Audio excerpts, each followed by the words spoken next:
Hello, everybody, and welcome to Sake Revolution. This is America's very first sake podcast, and I am your host, John Puma. I am from the Sake Notes. I'm also the administrator over at the Internet Sake Discord and the lead mod in Reddit's r/sake community. And I'm your host, Timothy Sullivan. I'm a sake samurai, I'm a sake educator, as well as the founder of the Urban Sake website.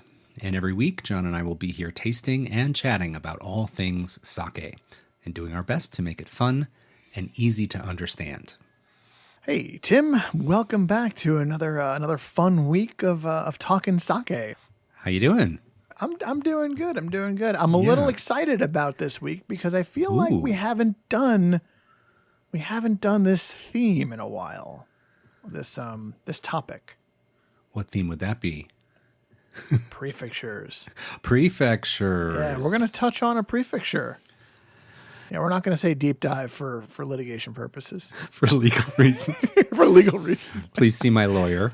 Yeah, we're going to touch on some prefecture chit-chat today. I think it's been a little bit... I think that talking about prefectures is a lot of fun, especially these days. I want to say that when we were doing a lot of our first bunch of episodes, it was a little bittersweet to be talking about prefectures because we couldn't go to any of them.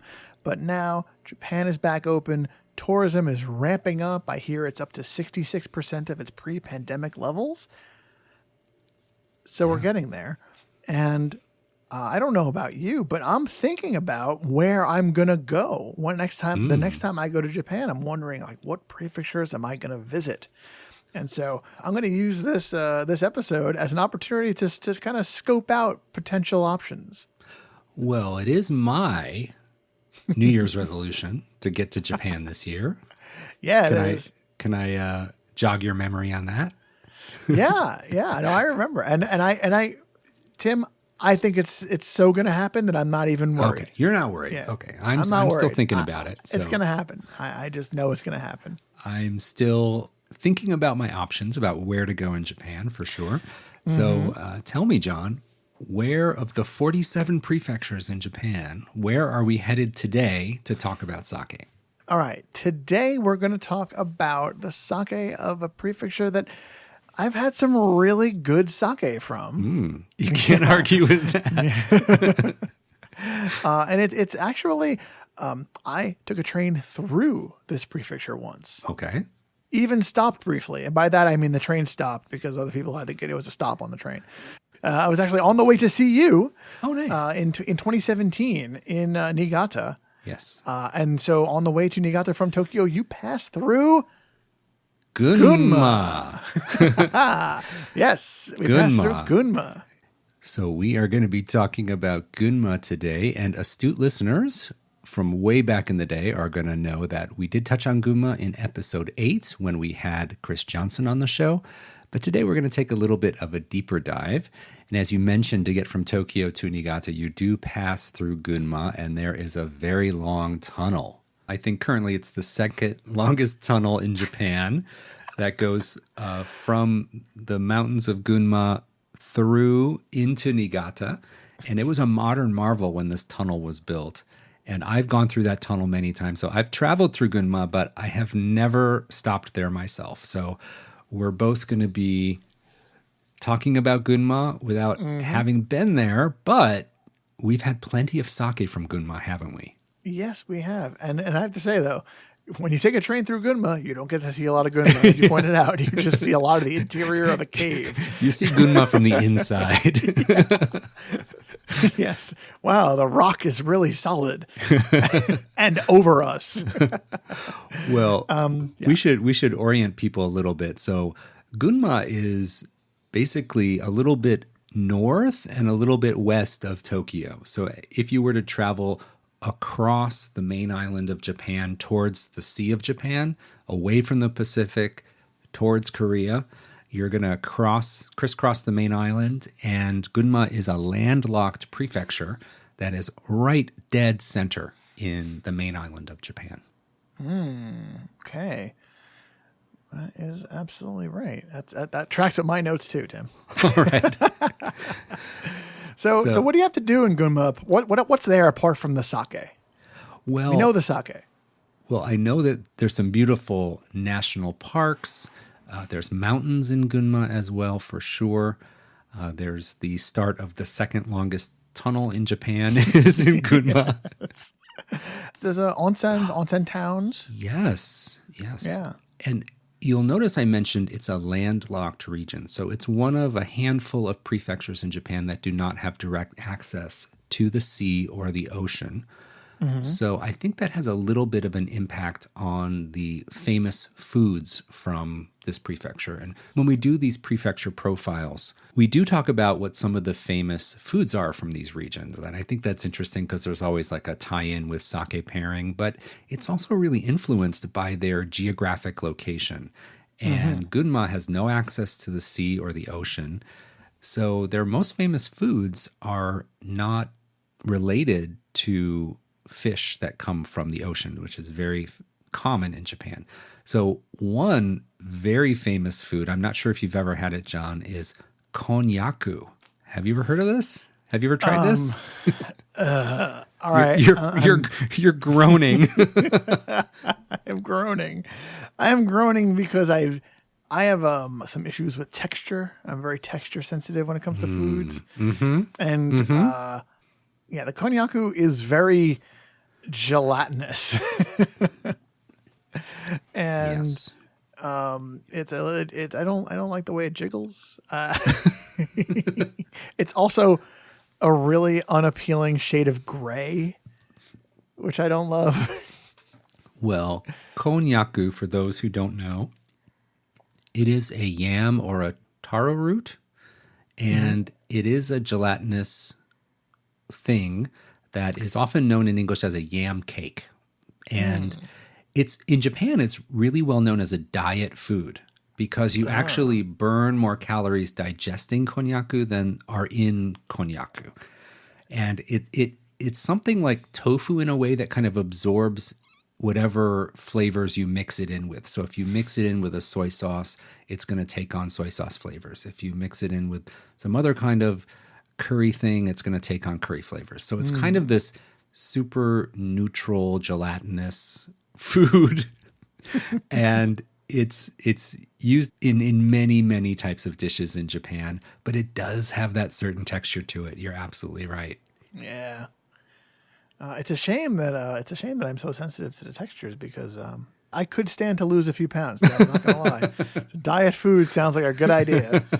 I just wish I wasn't so damn sensitive to texture. Well, let's just move on from konnyaku. I don't think that's anybody's favorite, but it is famous from Gunma. Another dish that's very famous is something that I actually don't know. Okirikomi. Okirikomi. Okirikomi. Yeah. This is a hot pot dish. It's a wide udon noodle with seasonal vegetables and a seasoned broth, like a soy sauce or a miso broth. So it's basically like a chicken noodle soup on Japanese steroids, I think is the way you can describe it. Yeah, I can see that. If you Google these noodles, they are so wide and flat. They look so much like I've had some Italian noodles that are very similar to this. Also, some Thai noodles have a very I think the noodles you would see in like a drunken noodle. They use that those wide noodles like this. I don't know if they're made of the same thing, but it's interesting. They're very. I'd give this a shot. This seems like something that looks like it would be kind of delicious. Heck yeah. Yeah. Yeah. It sounds fabulous. And this sounds like the classic mountain food of Japan. You know, when it's cold in the winter and you want something warm and filling and konnyaku's not cutting it, then I think okirikomi is the type of hot noodle soup that you're going to want in the winter. Yeah. Yeah. I mean, we're creeping in on summertime here in New York, but I can go for some of this right now. This looks good. Definitely something I will try if I ever find myself in Gunma. Yes, which we have to after this episode. We can't show our faces in the tunnel if we don't visit Gunma in this tunnel. Now, nice. let's get back to sake for a second. So, All right, let's get back to sake. Do you want to take a guess how many sake breweries there are in Gunma? Now, let's remind our listeners that the most sake breweries in one prefecture is Niigata. Niigata wins about 90 sake breweries. Some say 88, some say 89. I usually Interesting how people are not in agreement on that. Okay. Yeah, I mean there's a little bit of flex because some breweries hold a license, but they don't produce much real sake, and they're holding onto their license. So do you count them? Do you not count them? But let's just say roughly 90 breweries in Niigata. That's the largest number of breweries in one prefecture. And there's a few prefectures we know of that have like one license registered. Yeah. And like Okinawa, for example, has one brewery registered. So between 1 and 90, how many? Somewhere between 1 and 90. That's going to be my bet. So here's what I'm going to do. I'm looking at a map of Gunma right now. I'm looking at a map of Japan, really. And I'm looking at Niigata, and I'm seeing that Niigata is quite large, actually. Gunma, much smaller. Not tiny, but smaller. I'm also taking into account that I know that Gunma has a great deal of mountains, and you can't exactly brew sake on the mountain. So I'm taking a look at more of the flatter lands, and there's not a ton. So I'm thinking, maybe something like, I'm going to say 15 or something like that. Not close. Not close. Damn. Well, Well, I would have looked it up, but that would have been cheating. The approximate count is around 26, give or take a few, again, based on activity. That's not too bad. I'm not within too 10. bad. Not too bad. Within 11. Yeah, so about roughly 26 breweries in Gunma, which I think for the size of the prefecture, that is actually a pretty good number of breweries. Yeah, it is a pretty good number, I think. In my mind, it's not bad. Yeah. I'm really trying to save face here, Tim. Now, I'm trying to think of how many sake breweries I know off the top of my head that are in Gunma, and I think there's only 2. What are the two that you know? So I'm going to, I don't want to bury the lead here, but the sake we're going to be tasting today is from one of them, obviously. I've heard of it and bottled in front of me. And that is some Ryujin Shuzo, and they make the Oze no Yukidoke brand, which is very famous, and we see that a lot in New York. And the brand is a Mizubasho. The name of the brewery is a Nagai Brewery. Yep. That's a brand I actually really enjoy their sake as well. Their stuff makes it over to the States as well. But I don't know too many others that make it over to the U.S. Yeah, there's a couple more that I know of. One is called Akagi-san. Akagi-san, that's from Kondo Shuzo out of Gunma. And there's one other, Seitoku Meijo. Seitoku. Yeah. Oh, okay.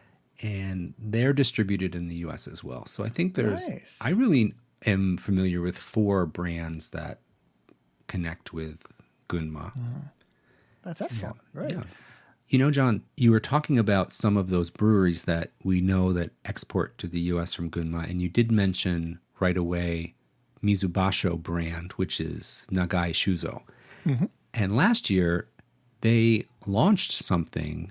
They're part of a project that I think is pretty important for Gunma sake. Gunma Prefecture launched its first geographical indication, or GI. And that started January 17th of 2022. So this is a year and a half ago. But a prefecture launching a GI is a pretty big deal.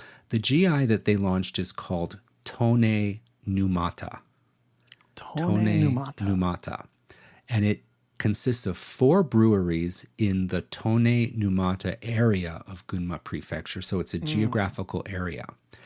And the rules for being a part of this GI, or this kind of regional indication, is that they must use local water, and that the rice that they use for their sake must be Yuki Hotaka, Gohyaku Mangoku, or Koshi Hikari. So one of those 3 rices grown locally. And the yeast must be Gunma Kaze yeast, Gunma G2 yeast, or a brewer's house yeast from one of the 4 breweries. So there's a limited number of local rice, a limited number of local yeast, and this is kind of the first regional geographical indication dedicated to Gunma. So that brings up the question, what do you know about GIs? What do you think about GIs as a man on the street perspective? My understanding of GIs is that not all GIs are created equal. I've definitely seen that a given prefecture, when they do their GI, they can have different rules depending on what the group agrees to. So this one seems to be very strict. Yes. This may be the strictest GI I've ever seen, especially since it seems to be hyper localized. This small area, it's very, very interesting. I like that. But yeah, this one definitely seems to be a lot more specific with the rice types, or calling for specific yeasts or house yeast for those very few breweries that are involved. I think that their GI, to me, it seems like it means more because there's so many rules attached to it, so many restrictions. Yeah, I'm kind of two minds about GIs in Japan. On the one hand, I feel like they're chasing some kind of ideal from the wine world. Like if it's not made in the Champagne region of France, you can't call it champagne, kind of thing. Yeah. And that has great value for the people within Champagne. And I think a lot of regions in Japan are chasing that idea. And a number of prefectures now have GIs. Niigata has one, and different smaller regions have GIs as well. And there's a GI dedicated to Nihonshu for the whole country. Right. Like Nihonshu, which we call sake in the West, that's a protected term under a national GI. Right. So it feels a little bit like too much. If too many people I understand what you're saying, by the way. I totally get it. If too many people do it, then does it still have value? You know, if it brings value and can be promoted properly, I think there's a reason to do it. I don't think there's any harm in it. I guess if they so. want to do something special, especially if it's a small group of breweries and they want to raise their profile a bit and do something with a common flavor profile of some sort. You know, if they're going for a specific style and they're all going to abide by it and show what these very specific rices, these very specific yeast, these very specific breweries can do, I don't think there's too much of a harm in that. Thinking of like the GI Yamagata, which has actually quite loose rules compared to this. Yamagata, whether by design or by accident, does have a style to that. Like a lot of the sake that comes out of there has a very similar vibe to it. And so when you see that, you kind of know a little bit about what you're getting. Now, you know you're getting Yamagata sake, which if you know how to look at the label and find that it says Yamagata is helpful. But the big sticker that says GI Yamagata is easier to see than that. So, you know, it's just, I think it's something that could potentially help people who are new to sake. But as you are pointing out, with regard to like the champagne and some other stuff, it can also be very restrictive in a detrimental way. Yeah. Imagine if like you picked up a bagel in the store and it said, this is GI New York City bagel. It has to be made Tim, you're supposed to be talking me out of it.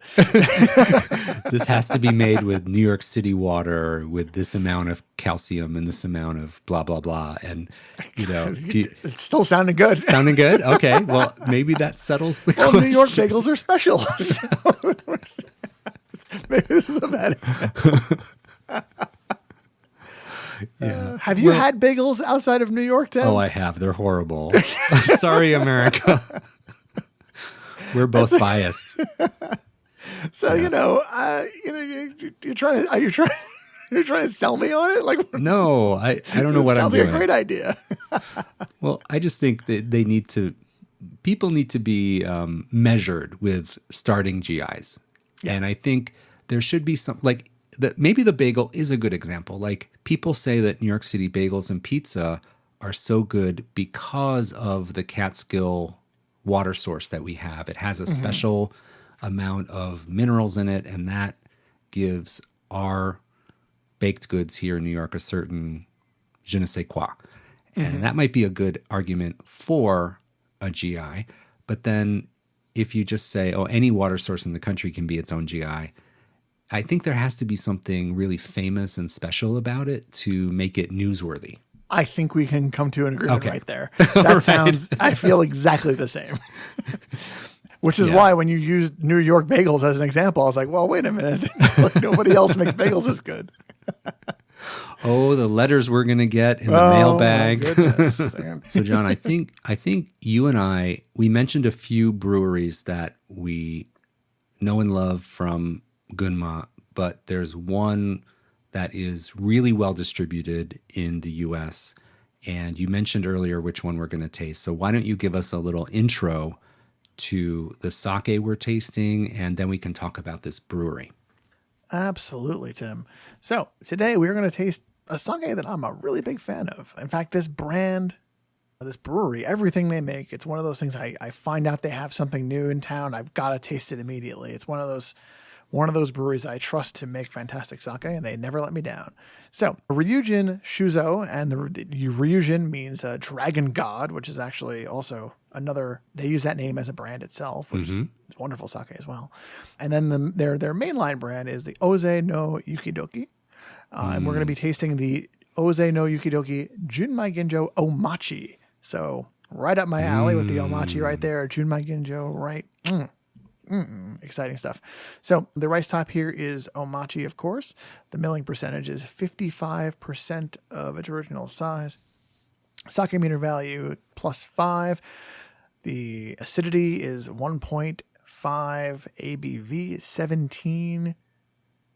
And the yeast is actually number 9. And a fun fact, Tim, Ryujin Shuzo was founded in 1597. So not that old. Not that old, not at all. Yeah. They're 1597. That's insane. That is insane. Now, they've been doing this for a little while, I guess. yeah. So the water source, I think, is really central to their brand. And their brand is Oze no Yukidoke.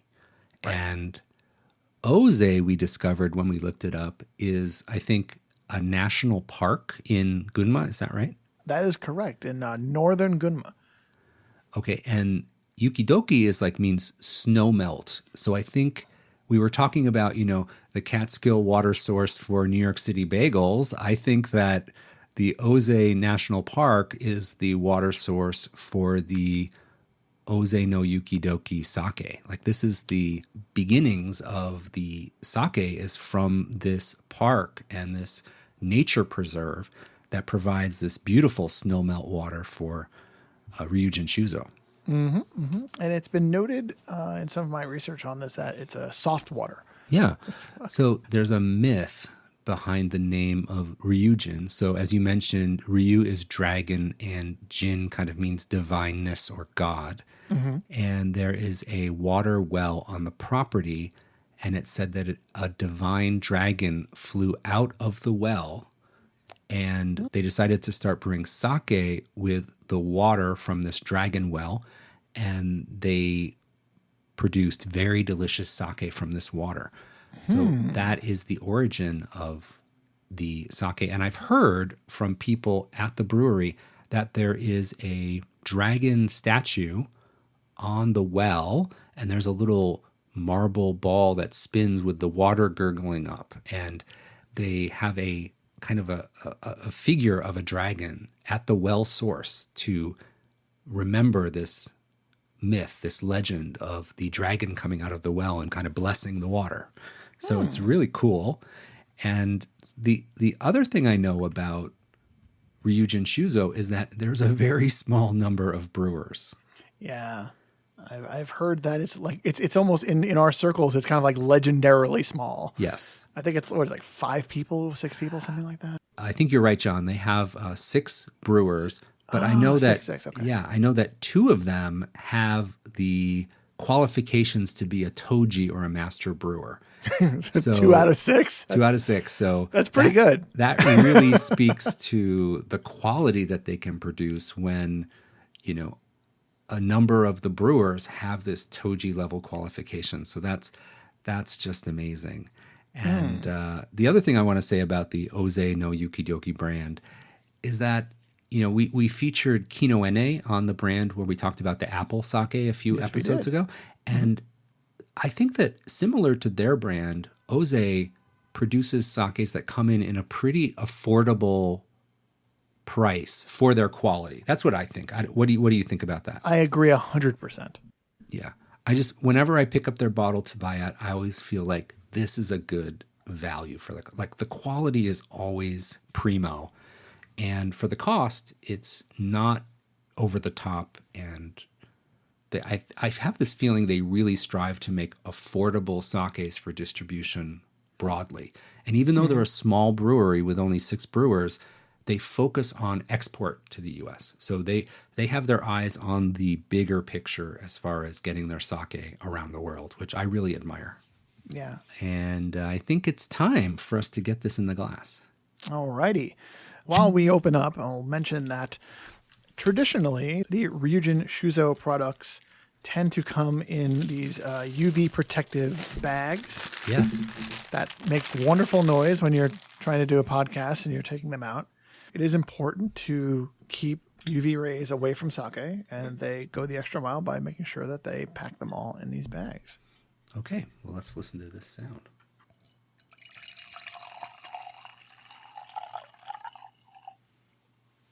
All right, so this has a little bit of a higher alcohol. I think we said 17%. Just a touch, yeah, a little bit. And that is some Omachi aroma. Yep. To me, at least. It has a little bit of earthiness, a little bit of riciness, but it's very gentle. A little earthy, a little ricey, and then like a fruit as well, almost like a cherry note on the nose. Yeah, it like almost jammy. To me, it almost smells like when you're making apple pie and you peel all the apples, and then if you smell the apple skins, it kind of smells like that. Okay. To me, a little bit. I can get down with that. All right. All right, let's give it a taste. Okay, John, I got to give you props. There's a little note of cherry on the palate. It is there. It's something I always think of. Yeah. There's a subset of Omachi sakes that have this note to it, this little cherry note to it, and this definitely fits right in there for me. And big fan, and it's just a great note to have in your sake. I think it's wonderful. Yep. I think that the sake overall is really balanced. I see why in my opinion, why they raised the alcohol up a little bit. I think if the alcohol was lower, the sweetness or the candied note might overpower a little bit and might taste almost medicinal, like cough syrup kind of hint. But the alcohol is there to balance out that jammy sweetness, and the earthiness gives it just a hint of bitterness on the finish that is really nice. Very grounded sake, nice and round, not sharp in any way. A very mild acidity too, 1.5, which is right in the middle of our zone. And the yeast is yeast number 9, which is known to lend fruity characteristics to sake. And just enough Omachi earthiness to round out everything. So all the pieces really fall together well for this sake. It does. And I think that you nailed it with your commentary that the alcohol is kind of tapering the jamminess, because I think that jamminess is there, and I think it's exactly where it needs to be. But when you were talking about that, I'm thinking about what would happen if I took the jamminess up a notch, and it would become uncomfortable. It would become really thick and cloying. Yes. This is definitely a drink this on the couch kind of sake for John Gunma. Let me tell you that. I believe it. What do you think about for food here? I need the Tim Sullivan answer. Oh no, the pressure's on. Well, the Omachi opens up for me worlds of pairing that we don't usually look at with other sakes as often, and so I'm thinking about, believe it or not, something with a little bit of umami earthiness to it. Okay. Like, I know you're picky about some foods, JP, but how do you feel about mushrooms? Not your favorite? They're a big no for me. Oh, no. Yeah. Well, we talked about pizza and bagels earlier, and I just had some really good New York City pizza with mushrooms on it. And oh my gosh, it was the perfect combination of like a little bit of lactic note and a little bit of that umami from the mushrooms and that Catskills water in the crust. It was deserved a GI certification. It was so good. So I'm thinking, like, if I had a sip of this with this super delicious umami New York City mushroom pizza, I would have been in hog heaven. So that's just something I ate recently, and that just popped to mind.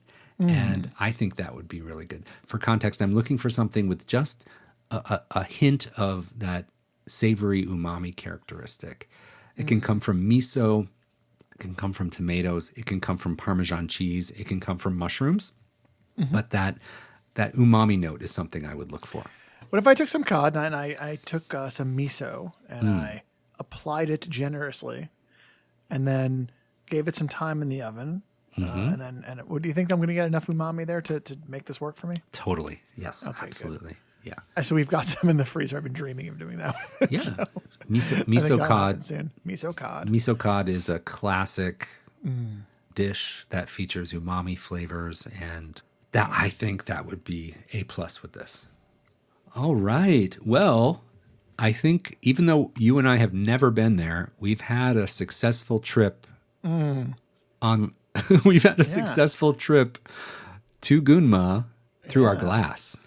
And I will tell you, Tim, it is on my short list as possible destinations for this year's trip to Japan. It is a place I may spend a few nights.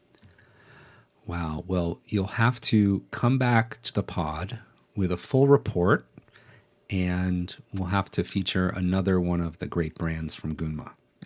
That sounds like fun to me. All right. Well, John, it was great to taste with you. Great to visit Gunma in spirit. And I want to thank our listeners so much for tuning in again this week. We're so happy to have you listening, and we hope you're enjoying sake with us. A special hello and thank you to all of our patrons. Without you, we couldn't make Sake Revolution happen, so we're so grateful. And if you would like to learn more about supporting Sake Revolution, please visit patreon.com/Sake Revolution to learn more. And another way that you can support our show is by giving us a nice review over at Apple Podcasts or on your podcast platform of choice. And be sure to check out our website, sakerevolution.com, to see our show notes, learn a little bit about Gunma, and always feel free to send us a message at feedback@sakerevolution.com. Yeah. Have you been to Gunma? Maybe you can help me choose where to go. But anyway, please raise a glass. Remember to keep drinking sake from Gunma and other places. And kanpai.